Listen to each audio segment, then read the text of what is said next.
بسم الله الرحمن الرحيم أعوذ بالله من الشيطان الرجيم بسم الله الرحمن الرحيم هنالك دعا زكريا ربه قال رب هب لي من لدنك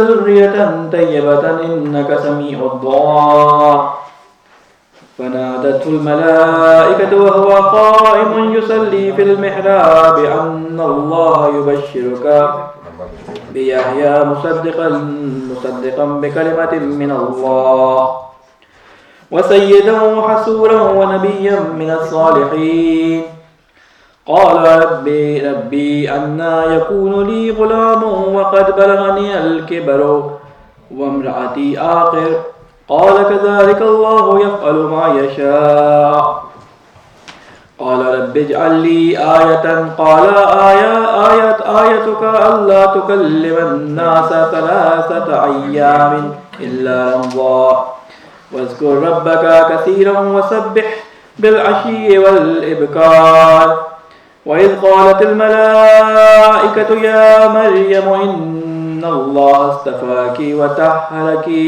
واصطفاك على نساء العالمين يا مريم اقنتي لربك واسجدي واركعي مع الراكعين ذلك من أنباء الغيب نوحيه إليك وما كنت لديهم إذ يلقون أقلامهم أيهم يكفل مريم وما كنت لديهم إذ يختصمون إذ قالت الملائكة يا مريم إن الله يبشرك بكلمة منه اسمه المسيح عيسى ابن مريم وجيها في الدنيا والآخرة ومن المقربين ويكلم الناس في المهد وكهلا ومن الصالحين قالت ربي أن يكون لي ولد ولم يمسسني بشر قال كذلك الله يخلق ما يشاء إذا قضى أمرا فإنما يقول له كن فيكون ويعلمه الكتاب والحكمة والتوراة والإنجيل صدق الله العلي العظيم. صلوات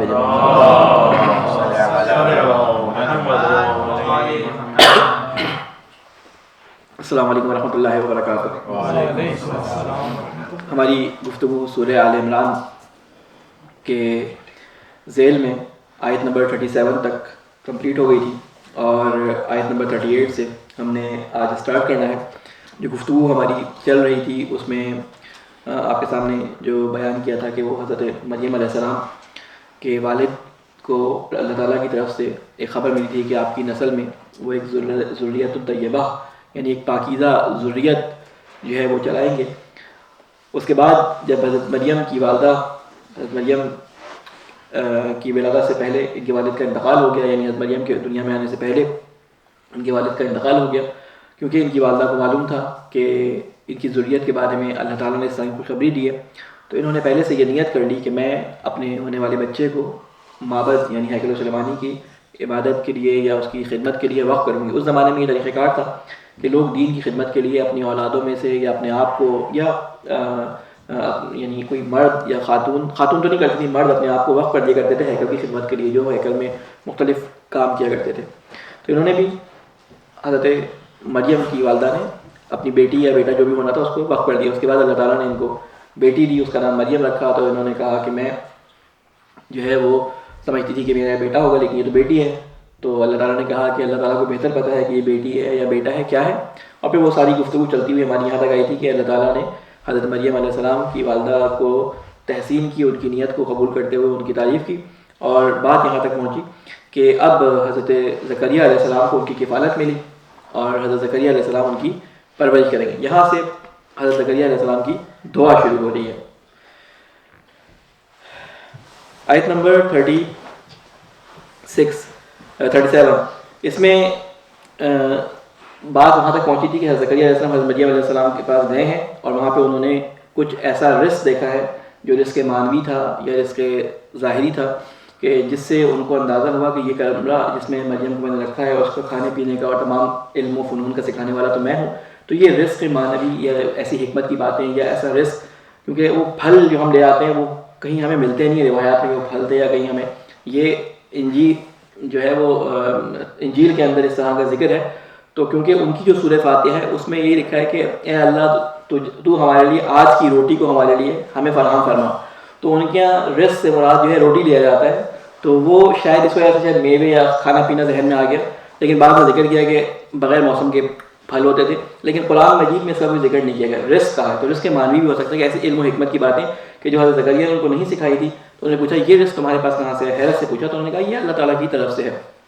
اس کے بعد جب حضرت زکریا نے حضرت مریم کو اتنا پاکیزہ اور اتنا علم اور حکمت سے بھرا ہوا اور ان کے پاس اللہ تعالیٰ کی اس طرح کی نعمتیں دیکھیں تو حضرت زکریا کو بھی خواہش ہوئی کہ ان کے یہاں بھی کوئی اولاد ہو. کہتے ہیں اتنی پاکیزہ اور اتنی مطہر جو ہے وہ ایک بچہ یا بچی ہو سکتی ہے. تو میرے ہاں اللہ تعالیٰ نے اولاد نہیں دی. کیوں؟ ان کی جو وائف تھی وہ بھی کافی بڑی عمر کی تھی، یہ بھی 70-80 سال کی عمر کو پہنچ چکے تھے اور ان کے اولاد نہیں تھی. تو انہوں نے ایک دعا کی اللہ تعالیٰ سے. اب دیکھیں وہ دل میں ایک جسے کہتے ہیں نا کہ ایک درد تھا کہ کاش میرے پاس بھی ہوتی تو میں بھی اپنے بچے کو محبت کی خدمت کے لیے وقف کرتا ہے جو بھی کرتا ہے. انہوں نے یہاں پہ اللہ تعالیٰ نے ان کی اس نیت کو قرآن مجید میں نقل کر دیا. ہنالک دعا زکریا، اس موقع پر جب انہوں نے یہ رزق دیکھا تو اس موقع پر زکریا نے دعا کی اپنے رب سے، قال رب حب لی من لدنک ذریۃ طیبہ، کہ اے میرے مالک، اے میرے پروردگار، مجھے اپنی خاص قدرت سے پاکیزہ اور طاہر ذریت عطا کر. انک سمیع الدعا، یقیناً تو سننے والا اور جاننے والا، سننے والا اور دعاؤں کو سننے والا پورا کرنے والا ہے. اب یہاں پہ ایک چیز جو ذکر کرنے کے قابل ہے کہ دیکھیں یہاں پر بھی انہوں نے بیٹے کے لیے نہیں کہا ذریۃ طیبہ.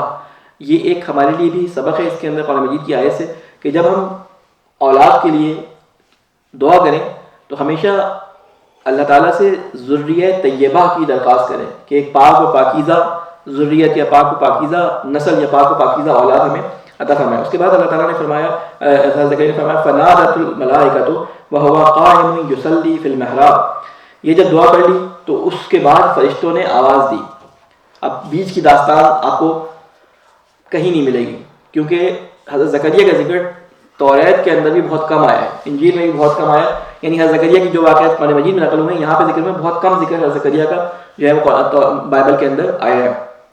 تو یہاں پہ بیچ کی بات حذف ہو گئی کہ کیا ہوا کیا نہیں. اس کے بعد سیدھی بات ہوئی کہ اس دعا کے بعد فنادت الملائکہ کہ ان کو فرشتوں نے آواز دی. کیا آواز دی؟ وہو قائم یصلی. جب کس حالت میں آواز دی؟ کہ وہ کھڑے ہوئے تھے نماز کی حالت میں یا قیام کی حالت میں نماز پڑھ رہے تھے. پھر محراب کے اندر، محراب اس زمانے میں حجرے ہوتے تھے جہاں پہ عبادت کی جاتی تھی. اچھا یہاں سے دو چیزیں آپ کو میں یاد دہانی کرانا چاہتا ہوں کہ یہ جو کہا جاتا ہے کہ عبادات کے طریقے ہیں وہ اسلام میں آ کے رائج کی ہیں. عبادات کے طریقے، یہ نماز کا طریقہ، روزے کا طریقہ، یہ سب اللہ تعالیٰ نے اپنی پچھلی امتوں کو دیے تھے. ان میں خرابیاں پیدا ہو گئی تھی جو کہ رسول خدا نے آ کے ان کو دوبارہ صحیح طریقے سے بیان کیا کہ ان میں کیا خرابیاں ہوں گی، اس کو اس طرح سے ادا کرو. قیام پہلے بھی تھا، نماز پہلے بھی تھی، نماز میں رکوع پہلے بھی تھا، سجدے پہلے بھی تھے. ٹھیک ہے، تو یہ ساری چیزیں نماز کے ارکان میں شامل تھے. لیکن بعد میں اس میں تبدیلیاں آ گئیں. اس یہودیوں نے تو بالکل ہی نماز میں سے سجدہ ختم کر دیا، رکوع ختم کر دیا. ان کا رکوع ختم ہو گیا، سجدہ ہوتا ہے اور ان کا قیام ہوتا ہے. عیسائیوں نے بالکل ہی صرف ذکر و اذکار پہ کر لیا اور ان کی عبادت بالکل ختم ہو گئی. تو اس نماز کو آگے رسول خدا نے دوبارہ جسے کہتے ہیں نا کہ ریوائول ہوا اس کا، کہ اس کو نماز کو دوبارہ تازہ کیا کہ اللہ تعالیٰ کی طرف سے نماز بتائی گئی ہے وہ اس طرح سے پڑھو. اور پھر کہا کہ سلو کما رأیتمونی اصلی، نماز اس طرح سے پڑھو جیسے تم مجھے پڑھتے ہوئے دیکھتے ہو.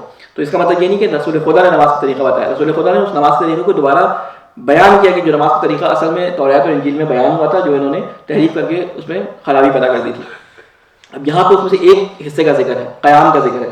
ابھی آگے حضرت مریم کے لیے جب آیت آئے گی تو اس میں رکوع اور سجدے کا ذکر بھی آ جائے گا.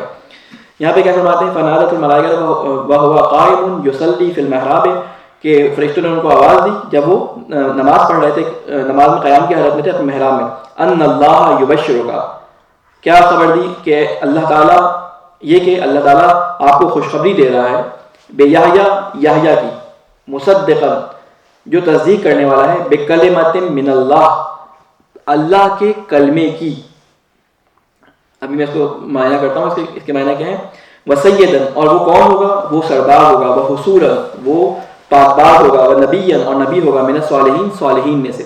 اب ان میں سے ہم ایک ایک کر کے اس کو بیان کرتے ہیں. سب سے پہلے اللہ تعالیٰ نے حضرت یحییٰ کا نام خود سے تجویز کر دیا, یعنی جب خوشخبری دی تو اسی وقت حضرت یحییٰ کا نام حضرت زکریا کو بتا دیا گیا کہ اس بیٹے کا نام جو ہم تمہیں دیں گے بیٹا ہوگا, اس کا نام یحییٰ ہوگا. مصدقاً وہ تصدیق کرنے والا ہوگا, کس چیز کی تصدیق کرنے والا ہوگا؟ بکلمات من اللہ, اللہ کے کلمے کی, وہ کلمہ جو اللہ نے دیا ہے. اس سے مراد کیا ہے؟ حضرت عیسیٰ علیہ السلام, کیونکہ حضرت عیسیٰ علیہ السلام کو اللہ تعالیٰ نے اپنا کلمہ کہا ہے.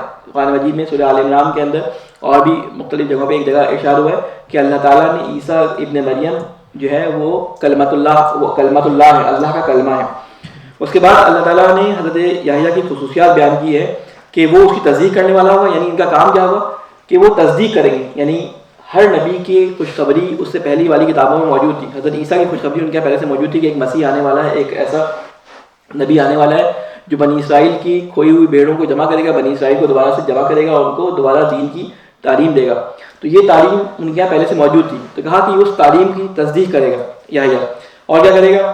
وہ سردار ہوگا, یعنی اس کی ہیبت اتنی ہوگی کہ وہ سرداروں والی اس میں خصوصیات ہوں گے. اس کے بارے میں ملتا ہے یحییٰ کے بارے میں کہ تھے تو وہ بہت سادہ نشین, بہت جسے کہتے ہیں کہ سادہ زندگی گزارنے والے, سادہ سے لباس پہننے والے. لیکن اس وقت جو بادشاہ تھا, ہیرولد نام تھا اس کا, اس کو بھی وہ ڈانٹ دیا کرتے تھے, جس کی وجہ سے بادشاہ کے گھر والے یا اس کی بیویاں ناراض ہوتی. بادشاہ تو کہتے تھے یہ بہت نیک بندہ ہے, پاکیزہ بندہ ہے, بادشاہ احترام کرتا تھا یحییٰ کا, لیکن اس کو منع کرتے تھے یہ تمہاری باتیں ہیں, تمہارے حرم میں جو کچھ ہو رہا ہے یہ صحیح نہیں ہے, جائز نہیں ہے. ان کو بہت زیادہ اس کو کرٹیسائز کرتے تھے. تو یعنی بادشاہ کو بھی ڈانٹ دیا کرتے تھے. سرداروں والی ان کی خصوصیات تھی, بڑی ہیبت تھی ان کی. وہ حصوراً یہاں پہ دو علماء اس کے معنی کرتے ہیں. حصوراً یہ کہ جو شادی نہیں کرے گا, اپنے آپ کو جسے کہتے ہیں کہ شہوت نفس سے اپنے آپ کو بچانا. دوسرے معنی کرتے ہیں کہ شادی کا نہ کرنا, یعنی جیسے حضرت عیسیٰ کے بارے میں تھا کہ انہوں نے اپنی جائز باز جو اللہ تعالیٰ کی طرف سے ان کو سہولیات تھی ان کو بھی انہوں نے زہد کی خاطر ایکسیپٹ نہیں کیا تھا. تو کہتے ہیں کہ حصولاً اپنے آپ کی حفاظت کرنے والا, اپنے نفس کو جو ہے وہ کنٹرول کرنے والا ہوگا. نبی اور نبی ہوگا. رسول اور نبی کے اندر فرق ہوتا ہے. نبی کا کام ہوتا ہے اللہ تعالیٰ کا پیغام جو ہے اس کو پہنچا دینا, صرف خبر پہنچانا ہوتا ہے. کوئی مانے نہ مانے اس کا کام نہیں ہوتا, کوئی سن رہا نہیں سن رہا اس کا کام نہیں ہوتا. ہو سکتا ہے کسی ایک مقصد کے لیے نبی آیا ہو, صرف خبر کا پہنچا, نبا سے نکلا. نبا کہتے ہیں خبر کو, نبا کا پہنچانے والا, خبر کو پہنچانے والا نبی کہلاتا ہے. رسول اللہ تعالیٰ کی حجت ہوتی ہے, اللہ تعالیٰ کی طرف سے حجت ہوتی ہے. نبیوں کا قتل کیا جا سکتا, نبیوں کو بنی اسرائیل نے بہت قتل کیا, لیکن کسی رسول کا قتل نہیں ہوا. بعض انبیاء کو اللہ تعالیٰ نے رسول قرار دیا ہے, ٹھیک ہے, رسول قرار دیا ہے. ان کو دشمن نقصان نہیں پہنچا سکتے. رسول کو نقصان نہیں پہنچایا جا سکتا, نبی کو نقصان پہنچاتے ہیں یا نبی کو قتل کر دیتے ہیں, لیکن رسول اللہ کی حجت کو لوگوں پہ تمام کر دیتا ہے. تو کہا یہ نبی ہوگا صالحین میں سے. پھر اس کے بعد فرمایا قال ربی انا یکون لی غلام. اب زکریا اتنے خوش ہوئے تو انہوں نے خوشی کے مارے کہا کہ اے میرے مالک کیوں کرو گا میرے یہاں بیٹا. غلام کہتے ہیں لڑکے کو, جو جوان لڑکا ہوتا ہے, بچہ ہوتا ہے, اس کو کہتے ہیں غلام, میل. وقت بلغنی الکبر, جبکہ میں بہت بڑی عمر کو پہنچ چکا ہوں. وامراتی عاقر, اور میری بیوی جو ہے وہ عقیم ہے, یعنی باندھ ہے. قال کذالک اللہ یفعل ما یشاء, جواب دیا اسی طرح اللہ کرتا ہے جو وہ چاہے. یعنی جس طرح حضرت عیسیٰ علیہ السلام کی پیدائش ایک معجزہ تھی, ان کی حضرت یحییٰ کے گھر, حضرت یحییٰ کی پیدائش بھی حضرت زکریا کے گھر ایک معجزہ تھی کہ بڑی عمر میں 80-90 سال کے ہو چکے تھے وہ, ان کی وائف بھی بڑی عمر کی تھی. ان کے اللہ تعالیٰ نے ان کو جو ہے وہ ان کو یحییٰ کو عطا کیا. پھر اس کے بعد فرمایا قال رب اجعل لی آیۃ. اتنی خوشی میں انہوں نے کہا کہ اللہ تعالیٰ, یعنی ان کو یقین نہیں ہے, ایسے نہیں, تو یقین ایک خوشحالی ہے, مجھے بتا اس کی کوئی نشانی بتا مجھے, یعنی مجھے یقین تو آ گیا لیکن مجھے نشانی بتا. پیغمبر بعض دفعہ بات کی تصدیق کے لیے اللہ تعالیٰ سے نشانیاں مانگتے ہیں. جیسے حضرت ابراہیم نے کہا کہ تو زندہ ہوا کرتا ہے, مارتا ہے, مجھے بھی دکھا. تو کہا 4 پرندے لو, اس طرح کرو, اس طرح کرو, پورا واقعہ قرآن مجید میں بیان ہوا ہے. یہ حضرت موسیٰ علیہ السلام نے کہا کہ مجھے جو ہے وہ اپنی زیارت کرا مثال کے طور پہ. تو اب یہاں پہ یہ کہہ رہے ہیں کہ مجھے نشانی دکھا کوئی. تو اللہ تعالیٰ نے فوراً ان کے لیے نشانی رکھی. کیا نشانی رکھی؟ قال, کہا آیتک اللہ تکلم الناس 3 ایام, کہ نشانی یہ ہے کہ تم بات نہ کر سکو گے لوگوں سے 3 ایام, 3 دن تک. یعنی نشانی بات نہ کرنا, یعنی زبان کا بند ہو جانا. لیکن زبان کا بند ہونا صرف اس حد تک تھا کہ وہ لوگوں سے بات نہیں کر پاتے تھے, لیکن تسبیح اور ذکر اسی طرح کرتے تھے, زبان چلتی تھی, لیکن جب کسی سے بات کرنا چاہتے تھے بات نہیں کر پاتے تھے. 3 دن تک ان کی یہ حالت رہی. آگے اس کو بیان بھی کر دیا ہے. 3 ایام الا رمزا. رمز آپ نے لفظ سنا ہوگا, رمز کہتے ہیں ہونٹوں سے بولنا, جیسے کہتے ہیں نا آنکھوں کے اشاروں سے اور اشاروں سے بات کرنا. جیسے کہتے ہیں نا کوئی بات آواز نہ نکل رہی ہو, صرف لپ آپ کے ہل رہے ہوں یا ہاتھ اور آنکھوں کے اشاروں سے بات کر رہا ہوں, اسے کہتے ہیں رمزہ عربی زبان کے اندر. کہا سوائے اسی کہ تم رمز کر سکو گے, بول نہیں سکو گے. پھر کہا وَسَبِّحْ بِالْعَشِيِّ وَالْإِبْكَارِ, بس تم تسبیح کرو صبح میں اور شام میں, شام میں اور صبح میں. عشی کہتے ہیں عشاء, جیسے آپ کہتے ہیں رات میں یا شام میں, والابکار اور صبح کے وقت. وَإِذْ قَالَتِ الْمَلَائِكَةُ يَا مَرْيَمُ, اور جب کہا فرشتوں نے, اب بات حضرت مریم کی طرف چلی گئی, جب کہا فرشتوں نے اے مریم, ان اللہ اصطفاک وطہرک, کہ بے شک اللہ نے منتخب کر لیا ہے آپ کو. استفا کا لفظ آتا ہے چننے کے لیے. جب اللہ تعالیٰ کسی کو اپنے کسی منصب کے لیے چنتا ہے تو اس کے لیے لفظ استفا قرار دیتا ہے. ٹھیک ہے. بعض ہمارے قدیمی, ہمارے تو نہیں, اہل سنت میں کچھ علماء کی رائے رہی ہے کہ یہ لفظ صرف اللہ تعالیٰ نے انبیاء علیہ السلام کے لیے نازل کیا ہے, استعمال کیا ہے استفا کا. تو حضرت مریم کو وہ کہتے ہیں کہ ان پہ بھی خاتون پہ نبوت تھی. ایک پتادہ یا ایک کوئی ہے شخص جس نے یہ رائے دی ہے, ایک یا دو اشخاص نے رائے دی ہے, لیکن اہل سنت کے اکثر فقہا اور شیعوں کے تمام کتاب فقہا یہ کہتے ہیں کہ نہیں, نبوت خواتین پہ نہیں آتی, نبوت مردوں کے لیے ہے. استفا کا مطلب ہے کہ اللہ تعالیٰ نے چن لیا اپنے ایک نیک کام کے لیے, اپنی آیت ایک نشانی کے طور پہ حضرت مریم کو چن لیا. اس معنی میں یہاں پہ استعمال ہوا ہے کہ تمام, اور کیا کیا, اور آپ کو پاک کر دیا. واصطفا کے علی نساء العالمین, اور برگزیدہ بنا دیا, چن لیا آپ کو تمام جہانوں کی خواتین کی برتر عورتوں میں. یعنی کیا, یعنی ایک ہی خاتون جن کا قرآن مجید میں ذکر آیا ہے کہ تمام خواتین کی سردار, وہ کون ہے؟ حضرت مریم. باقی تین خواتین کے بارے میں جو ملتا ہے, حضرت آسیہ کے بارے میں, حضرت فاطمہ کے بارے میں اور حضرت خدیجہ کے بارے میں, یہ ہمیں احادیث رسول میں ملتا ہے کہ رسول خدا نے فرمایا کہ جنت کی سرداروں میں مثلا یہ جنت کی خواتین جو ہیں, جو برگزیدہ خواتین ہیں, جو چنی ہوئی خواتین ہیں, وہ چار ہیں. سب سے پہلے آسیہ زن فرعون, ان کے والد کا نام مزاحم تھا, مریم بنت عمران, خدیجہ بن خولید اور فاطمہ بنت محمد. اور وہ روایت آپ کو رسول خدا کی وفات کے وقت جو مجالس پڑھی جاتی ہیں ان میں یہ بیان کی جاتی ہے کہ جب رسول خدا کی وفات کا وقت تھا تو اس وقت نزدیک تھا, تو آپ نے حضرت فاطمہ کو بلایا, آپ سے یہ ملنے آئیں, تو آپ نے ان کے کان میں کچھ کہا, تو حضرت فاطمہ رو پڑی, اور اس کے بعد کچھ اور کہا تو آپ مسکرا دی. بعد میں جب پوچھا گیا تو آپ نے بتایا کہ انہوں نے کہا کہ میں اس دنیا سے اب جانے والا ہوں, اب ہماری جدائی کے وقت ہے. تو اس پہ میں رو پڑی, اور اس کے بعد آپ نے فرمایا کہ سب سے, جب میں میرا رونا دیکھا تو بابا نے مجھ سے کہا کہ سب سے پہلے جو مجھ سے ملاقات کرے گا وہ تم ہوگی. تو اس پہ میں خوش ہو گئی, مسکرانے لگی. تو اس کے درمیان میں روایات کے اندر جو جملہ ملتا ہے, اس کے درمیان میں ایک جملہ یہ ملتا ہے کہ کیا تم اس بات پہ خوش نہیں ہو کہ تمہیں تمام جہانوں کی خواتین کا سردار بنا دیا گیا, تمہیں جنت کی خواتین کا سردار بنا دیا گیا. یہاں پہ کچھ جملے ملتے ہیں, مومنین تمام مومنات خواتین کا سردار بنا دیا گیا, جنت کی خواتین کا سردار بنا دیا گیا.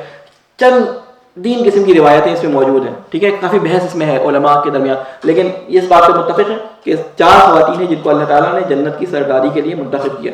ان میں رسول خدا کی روایت کے مطابق فاطمہ بنت محمد ان میں سب سے برتر درجہ رکھتی ہیں, لیکن ذکر جس کا ہے وہ حضرت مریم کا ہے قرآن مجید کے اندر. اس کے بعد حضرت مریم کو ایک حکم دیا کہ یا مریم, یعنی ہم نے تمہیں چن لیا اور تمہیں پاک کر دیا, اب تمہارا کام کیا ہے, تم نے کام یہ کرنا ہے, یا مریم اقنتی, کہ تم تابع بن کر 10 بستہ کھڑی رہو, لے رب کے, اپنے پروردگار کے لیے, وسجدی, اور سجدہ کرو, ورکعی مع الراکعین, اور رکوع کرو رکوع کرنے والوں کے ساتھ. یہاں سے علماء خواتین کی جماعت میں شرکت کے بارے میں حکم یہاں سے اخذ کرتے ہیں کہ حضرت مریم کو یہ حکم دیا گیا تھا کہ آپ جماعت کے ساتھ نماز ادا کریں, یعنی جو جھکنے والے ہیں, کیونکہ وہاں خواتین تو نہیں, مرد تھے سارے کے سارے, تو حضرت مریم کو یہ کہا گیا کہ تو جو رکوع کرنے والے اور سجدہ کرنے والے ہیں ان کے ساتھ آپ سجدہ اور رکوع کریں. تو یعنی سجدہ اور رکوع نمازوں کے اندر ہوا کرتا تھا. قنوت کا قیام کا ذکر حضرت یحییٰ کے لیے اوپر ذکر ہوا, اور سجدے اور قنوت اور اس کا ذکر یہاں پہ کیا گیا. اچھا, قنوت سے مراد ہم لیتے ہیں ہاتھ اٹھا کے قنوت پڑھنا. قنوت اصل میں اس کیفیت کو کہتے ہیں کہ جس میں انکساری کے ساتھ مسلسل اطاعت کا جذبہ رکھتے ہوئے اللہ تعالیٰ سے رابطہ ہو, اسے کہتے ہیں قنوت, یعنی فرما بردار جسے آپ کہتے ہیں. ہمارے یہاں اس کو ہاتھ اٹھا کے پڑھا جاتا ہے, اہل سنت قنوت پڑھتے ہیں لیکن وہ ہاتھ کو اٹھاتے نہیں ہیں. ٹھیک ہے, ان کے یہاں بھی قنوت ہوتا ہے. قنوت میں مختلف دعائیں ہوتی ہیں, بس اصل کیا ہے کہ قنوت میں ذکر کے ساتھ اللہ تعالیٰ سے قلبی رابطہ بھی ہے, یعنی اس میں قلبی رابطہ اطاعت اور ذکر کے ساتھ موجود ہوتا ہے.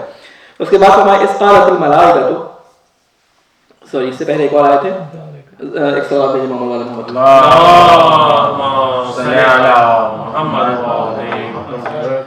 ذالک من انباء الغیب. اب رسول خدا سے مخاطب میں, اب دیکھیں اللہ تعالیٰ جب بات کر رہا ہے کس طرح سے مخاطبین بدلتے جا رہے ہیں.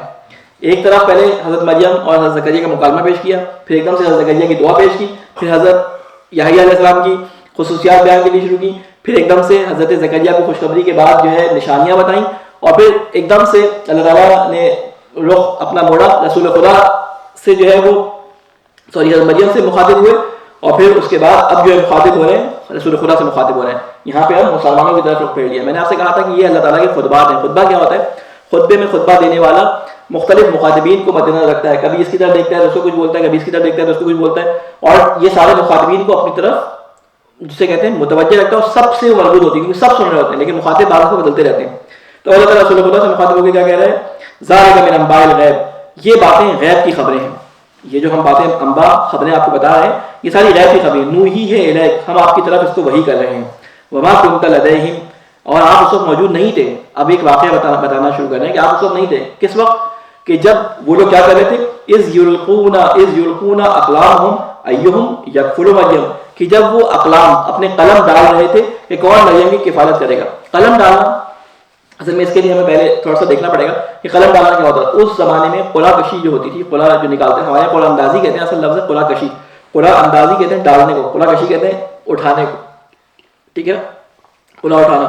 تو وہ قلم ڈال کے اٹھاتے تھے, ایسا کوئی تکڑا قلع کشی کوئی طریقہ ان کے رائج تھا جو قلم ڈالا کرتے تھے. تو اس کا ذکر یہاں پہ اشارتاً کیا گیا ہے, کیونکہ تفصیل نہیں ہے تو ہم اس کے بارے میں کچھ نہیں کہہ سکتے.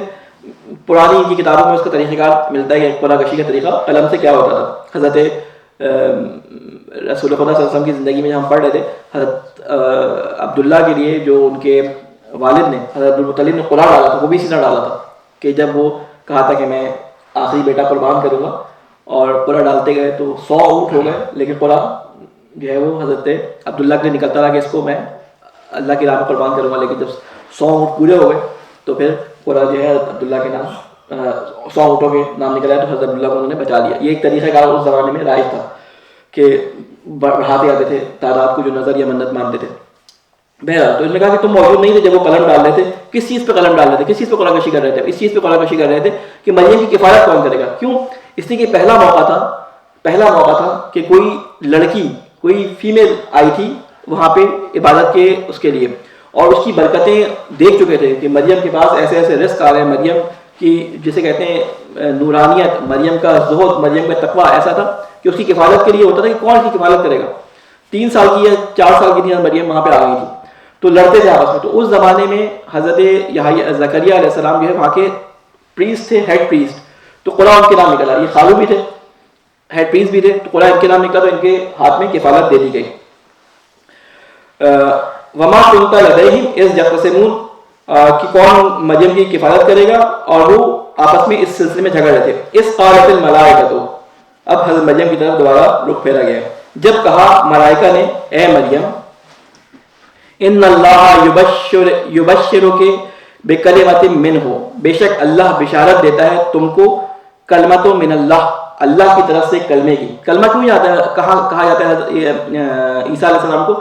اس لیے کہ اللہ تعالیٰ ایک لفظ کہتا ہے کن, جس کے بعد کہتا ہے کہ جب وہ کن کہتا ہے تو فیکون ہو جاتا ہے, یعنی فوراً وہ کام ہو جاتا ہے. کن کوئی لفظ نہیں ہے, کن اللہ کی وہ انشاء ہے, اللہ کا وہ ارادہ ہے کہ جس کے بعد ہو جاتا ہے. میں نے اس کے لیے ایک مثال بھی اکثر دیتا ہوں کہ دیکھیں, ہم بات کو پہنچانے کے لیے کوئی نہ کوئی کسی نہ کسی کلمے کے محتاج ہوتے ہیں, تو وہاں پہ چھوٹا سے چھوٹا کلمہ کن کا استعمال کیا گیا. اور اس کو سمجھنے کے لیے آپ اپنے ذہنوں میں یہ کام کر سکتے ہیں, کن فیکون کیسے ہوتا ہے. اپنے ذہن میں تصور کریں کہ مثلا ابھی یہاں پہ ایک بڑا برگر کا درخت ہے, ذہن میں تصور کریں آپ بن کر کے, تو برگر کا درخت آپ کے ذہن میں بن جائے گا. آپ اس میں سمجھیں کہ بڑے بڑے تربوز لڑکے ہیں, تو بڑے بڑے تربوز بھی لڑک جائے اس کے اندر, ذہن میں تصور کرتے ہیں یہ بنتا جائے گا. اور اس کے بعد یعنی اس میں کتنا وقت لگا کن فیکون کے اندر, آپ کے کن فیکون میں, یعنی کوئی فرق نہیں لگا. ادھر آپ نے کہا, آپ نے سوچا, آپ نے ارادہ کیا, آپ کے ذہن میں تصویر بن گئی. تو اللہ تعالیٰ کا بھی ارادہ ہوتا ہے, اللہ جس چیز کا ارادہ کرتا ہے وہ چیز وجود میں آ جاتی ہے. تو اللہ تعالیٰ یہاں پہ فرماتا ہے کہ اللہ تعالیٰ ان اللہ یبشرک بکلمۃ منہ, کہ بے شک اللہ بشارت دیتا ہے تم کو کلمہ, ایک اللہ کی طرف سے کلمے کی. اسمہ مسیح عیسی ابن مریم, کہ جس کا نام مسیح عیسیٰ ابن مریم ہوگا. اچھا یہاں پر یہ جو کہا گیا اسم ہو، یہاں پر کہا تو گیا اسم کلمہ نکلا ہے وزن سے. وزن یعنی کسی کے نام کو بھی کہتے ہیں یا کس چیز سے وہ انسان پہچانا جائے. حضرت عیسیٰ کا نام تو عیسیٰ تھا لیکن ان کا لقب کیا تھا؟ مسیح تھا. مسیح جو لغت کے اندر اس کے معنی ملتے ہیں، اگر عبرانی زبان میں پیچھے دیکھیں تو لفظ مشیح تھا، اس سے عربی میں مسیح ہو گیا. مشیح کہتے ہیں رہنما کو، نجات دینے والے کو، ٹھیک ہے، مشیحا، ٹھیک ہے، اسی سے لفظ مسیحا نکلا. یا مس کیا ہوا، یعنی جو مس کیا ہوا یا مس کیا جانے والا، یعنی جو اس کو مس کرے یا یہ جس کو مس کرے، یعنی وہ شخص جس کی صفت یہ ہو کہ لوگ اس کو مس کریں، یا جس کی صفت یہ ہے کہ یہ لوگوں کو مس کرے. کیوں یہ کہا گیا؟ کیونکہ حضرت عیسیٰ علیہ السلام کے معجزات میں سے ایک معجزہ یہ تھا کہ وہ جس کی آنکھوں پر مس کر دیتے تھے اللہ کے حکم سے اس کی آنکھیں آ جاتی تھی، جو مارے دار اندھا ہوتا تھا. جو برڈس جسے کوڑی کہتے ہیں یا انگلش میں اسے آئی ڈونٹ نو کیا کہتے ہیں، کہ ایک مرض ہوتا ہے کہ جو جسم میں سفید سفید داغ پڑ جاتے ہیں اور پھر وہ گلنا شروع ہو جاتے ہیں، ٹھیک ہے، جیسے تعاون کی مرض میں ہوتے ہیں، برڈس کہتے ہیں. تو وہ کیا کہتے ہیں، اب مجھے نہیں پتا، برڈس کا مریض ہوتے ہیں، ٹھیک ہے. تو وہ اس سے ان کو لوگ اپنے شہروں سے نکال دیتے ہیں کیونکہ وہ لگتی ہے، چھوٹ کی بیماری ہوتی ہے. تو وہ ان کو چھوتے تھے تو وہ شفایاب ہو جاتے تھے. یا اگر انجیل پڑھیں تو انجیل کے اندر بتایا کہ مثلا جو بیمار ہوتے تھے حضرت عیسیٰ کے پیچھے جا رہے ہوتے تھے اور حضرت عیسیٰ کو مس کرتے تھے تو وہ اس سے شفا پا جاتے تھے. تو اس سے یہ لفظ مسیح نکلا ہے. تو یہاں پہ کلمہ اسم کا نام ہوا ہے کیونکہ اس سے پہچانے جاتے تھے مسیح کے نام سے. تھا تو عیسیٰ نام تھا لیکن اسم کا لفظ استعمال کیا ہے کہ ان کا نام کیا ہوگا؟ مسیح. مسیح اس کی خصوصیت کیا ہوگی؟ عیسیٰ ابن مریم، یعنی وہ مریم کا بیٹا ہوگا. وجیہن فی الدنیا، اور یہ بتا دیا کہ کل کو یہ دعویٰ نہ کریں گے کہ یہ اللہ کا بیٹا ہے، یہ مریم کا بیٹا ہے، ٹھیک ہے. اللہ کے کلموں میں سے ایک کلمہ ہے اور مریم کا بیٹا ہے. وجیہن فی الدنیا، وہ وجاہت والا ہوگا، یعنی اس کی وجاہت بہت ہیبت، جس طرح زیادہ کے بارے میں ان کے بارے میں بتایا کہ وہ وجاہت والا ہوگا اس دنیا کے اندر بھی، والآخرہ، آخرت میں بھی، ومن المقربین، اور اللہ کے مقرب بندوں میں سے ہوگا. وَيُكَلِّمُ النَّاسَ فِي الْمَهْدِ وَكَهْلًا وَمِنَ الصَّالِحِينَ، وہ کلام کرے گا یا باتیں کرے گا لوگوں سے مہد کے اندر. مہد کہتے ہیں گہوارے کو، جھولے کو. بچہ جھولے میں کتنے عرصے رہتا ہے؟ زیادہ سے 5 مہینے، 4 مہینے، 3 مہینے، کتنے مہینے رہتا ہے؟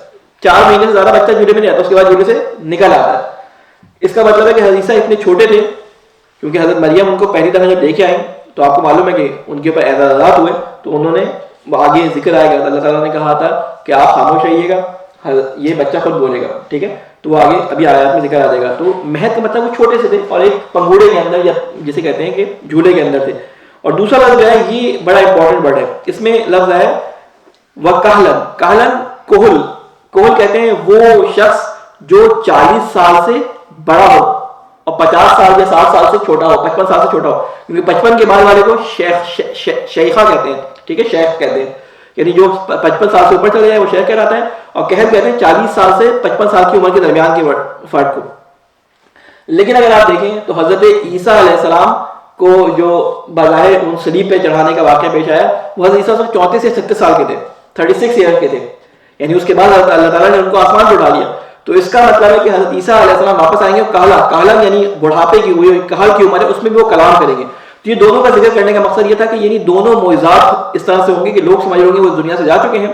اور پہلا معجزہ کیا ہے کہ بچہ جھولے میں نہیں بولتا، وہ جھولے میں بول کے دکھائیں گے اور اس موقع پہ ہی بولیں گے جب لوگ سمجھ رہے ہوں گے وہ دنیا میں موجود نہیں ہے، یعنی وہ دنیا میں ہوں گے، لوگ سمجھ رہے ہوں گے دنیا میں نہیں ہے. پھر اس کے بعد یعنی دنیا میں آئیں گے جو بھی حضرت عیسیٰ کے بارے میں ہمارے نظریات اور عقائد ہیں وہ یہاں پہ بھی ڈسکس کرنا نہیں ہے، لیکن یہاں پہ اس لفظ کہا سے یہ مطلب نکل رہا ہے. وَمِنَ الصَّالِحِينَ، اور وہ صالحین میں سے ہوگا. اب جتنے بھی انبیاء کا ذکر آیا جیسے حضرت یحییٰ کا آیا ان کو بھی کہا صالحین میں سے ہوگا، حضرت عیسیٰ علیہ السلام کو بھی کہا صالحین میں سے ہوگا. حضرت سلیمان کی دعا ہے کہ مجھے صالحین میں قرار دے، حضرت نوح کی دعا ہے مجھے صالحین میں قرار دے. اہدنا الصراط المستقیم کی جب تفسیر ہم نے پڑھی تھی تو بتایا کہ وہ جو صراط مستقیم پہ چلنے والے کون ہیں، ان میں سے آخری درجہ یا ایک درجہ صالحین کا درجہ تھا، ٹھیک ہے، وہ میں نے تفصیل سے پہلے بتا چکا ہوں. اس کے بعد اللہ تعالیٰ بتا رہا ہے کہ ان کے ساتھ وہ کرے گا کیا. قالت رب انا یکون لی ولد، مریم نے کہا ہائے میرے پروردگار ایسا کیسے ہوگا کہ میرے یہاں بیٹا ہو. ولم یمسسنی بشر، کہ جبکہ مجھے کسی مرد نے نہیں چھوا. قال کذالک اللہ یخلق ما یشاء، جواب دیا اللہ تعالیٰ نے اسی طرح اللہ تعالیٰ پیدا کرتا ہے جسے وہ چاہتا ہے.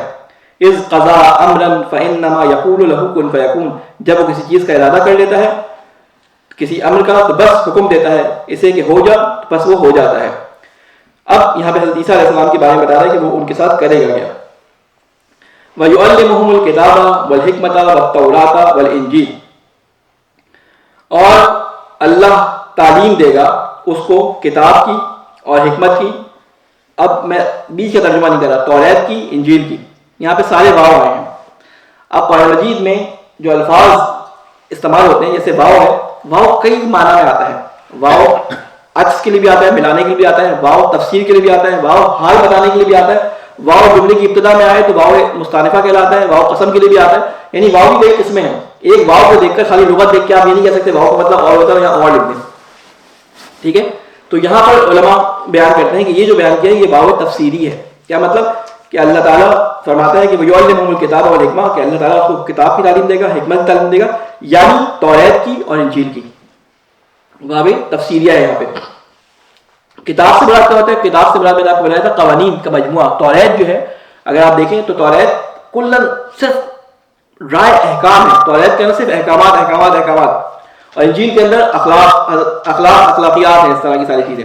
تو کیا کہا کہ ہم اس کو تعلیم دیں گے توریت کی بھی، یعنی تمام احکام بھی سکھائیں گے، اور توریت میں یہ انجیل کے بعد جو کتابیں آئیں زبور اور اس طرح کی وہ ساری کی ساری اس میں شامل ہیں، کیونکہ آپ بائبل اٹھائیں اس کے اندر یہ ساری کی ساری کتابیں موجود ہوتی ہیں. تو توریت کی تعلیم بھی دیں گے اور انجیل کی تعلیم بھی دیں گے. وہ توریت اور انجیل نہیں جو ان کے پاس تھی، اس میں وہ تحریف ہو چکی تھی، اس اصلی توریت کی اور اس اصلی حکمت کی. پھر اس کے بعد ایک اور جو علماء فرماتے ہیں اس کے بارے میں تفسیر کرتے ہوئے، وہ یہ فرماتے ہیں کہ کتاب سے مراد جو ہے وہ لکھی ہوئی جسے کہتے ہیں، لکھی کہہ رہا ہوں احکام کا مجموعہ، جس کے اندر اللہ تعالیٰ کی عبادات اور ان کی جسے کہتے ہیں اطاعت اور اس کی مختلف جو رسومات ہوتے ہیں ان کے بارے میں بیان ہوتا ہے. اور حکمت یہ ہوتا ہے کہ ان کی حکمت کہ کس وجہ سے یہ احکامات انجام دیا جائے. مختلف اس کی تفسیریں کی گئی ہے، لیکن مختصر کرتے ہوئے بس یہ بیان کر رہا ہوں کہ یہاں پہ مراد جو علماء نے لیا ہے بہتر نظر مجھے جو لگی وہ یہ لگی کہ وہ اس کو علم دے گا کتاب کا اور حکمت کا، یعنی توریت کا اور انجیل کا.